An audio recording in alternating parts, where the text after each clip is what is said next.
Hello বন্ধুরা, আবার চলে এসেছি একটা নতুন ভিডিও নিয়ে। আজকে অনেক দিন পর দুপুরে লাঞ্চের জন্য চলে গেছিলাম বাইরে। যদিও এটা বহরমপুরেরই ফেমাস একটা রেস্টুরেন্ট এবং অনেক পুরনো, গসিপ মোড়ে। তো দেখো, প্রথমে অর্ডার করে নিয়েছিলাম মাটন বিরিয়ানি, সঙ্গে চিকেন টিক্কা মশলা আর বাটার নান। পাতে বিরিয়ানি পড়ে গেছে, চিকেন টিক্কা মশলা।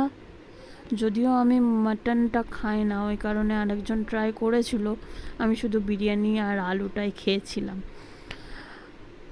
এরকম বিরিয়ানি সঙ্গে চিকেন টিক্কা মশলার একটু গ্রেভি আর মাটন মেখে চুকে খেতে দারুণই লাগে। কিন্তু মাটনটা না সিদ্ধ হয়নি, আরও অনেকটাই বেশ কুক হতো।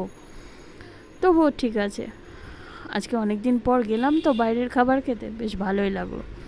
আর এরকম চিকেনের যে কোনো গ্রেভি আইটেমের সাথে বাটার নান হোক বা কুলচা জমে যায়। আজকের জন্য এইটুকুই। তোমাদের যদি এরকম ভিডিও দেখতে ভালো লাগে তাহলে অবশ্যই আমার চ্যানেলটাকে সাবস্ক্রাইব করে দিও। আর দেখা হচ্ছে নেক্সট ভিডিওতে। আজকের জন্য টাটা।